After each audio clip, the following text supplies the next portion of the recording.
Hello, doing a trade review today. Today is Wednesday, May the 11th.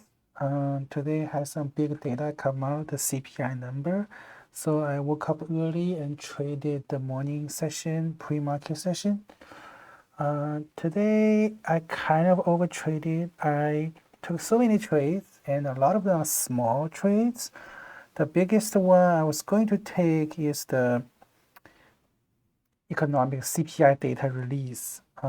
But the first candle was too big, so I didn't find a good entry, so I ended up trading small size. Having a small win today, made some mistakes, so I will go over what's the most important thing I want to share again is how to trade these major economic events. Okay, so today we have some big data coming out, the CPI number. CPI number was not good.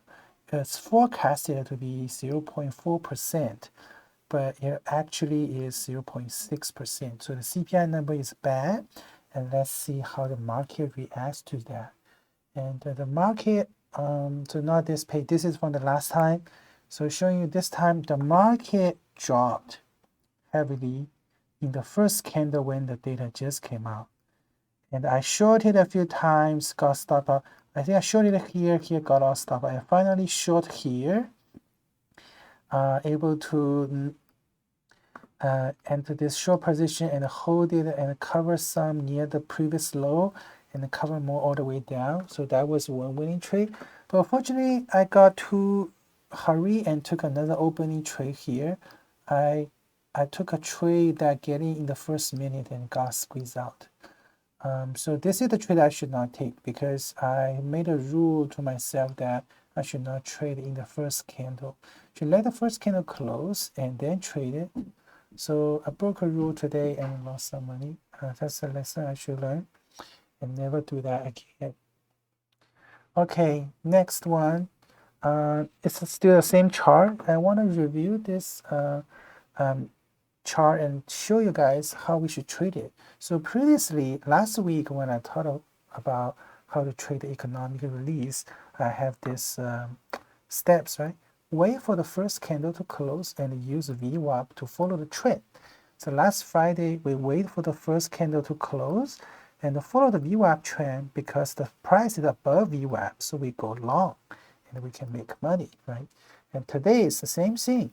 The wait for the first candle to close, and then it was below VWAP, so we go for the short.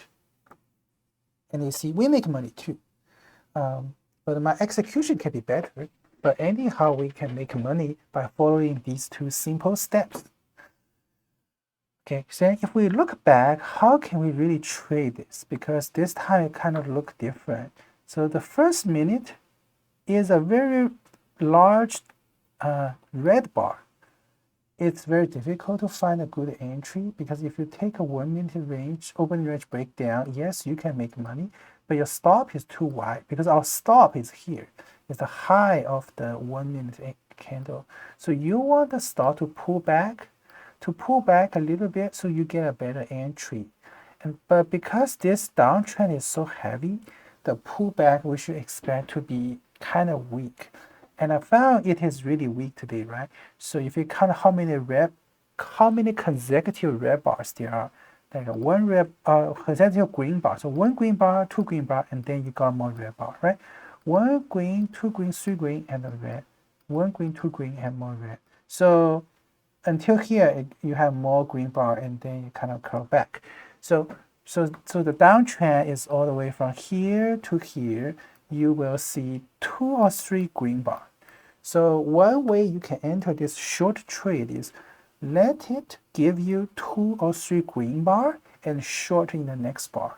Because it's in such strong downtrend, a pullback, a bounce is usually just 2 or 3 candles at the most. And then we'll continue to sell again.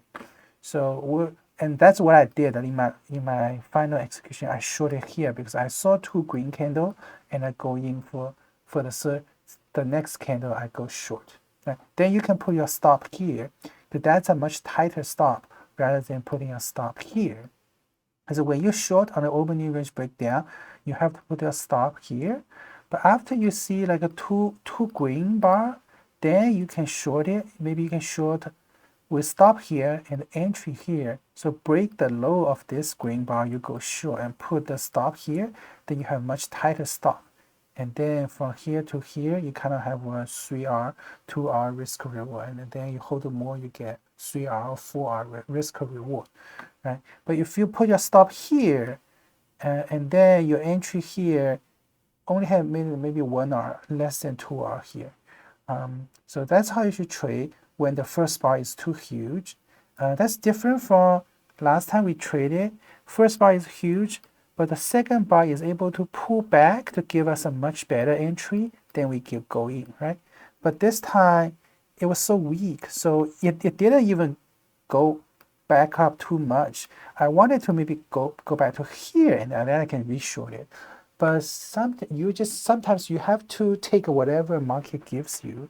It's a very weak pullback, and then very weak bounce, and then you make a new low again. So make a new low, you go short in this candle, and then you hold, anticipating the break of this candle, and take a cover below that, and see now it's like pulling back again, but it's not able to reclaim this level, and then go back down again to touch this red line. This red line is yesterday low, so you hit that and then bounce back.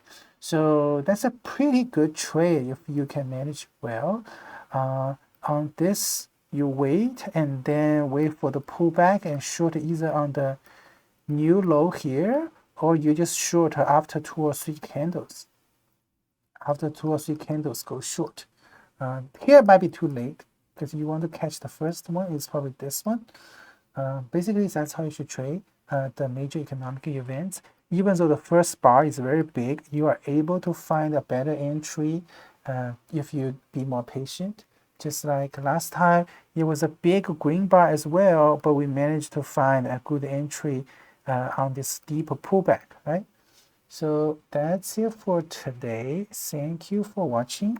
Hope you learned something and able to apply that knowledge to trade next time for the major event. Remember, wait for the first candle and follow VWAP trend. If price is above VWAP, go long. If the price is below VWAP, go short. Okay, thank you. Bye-bye.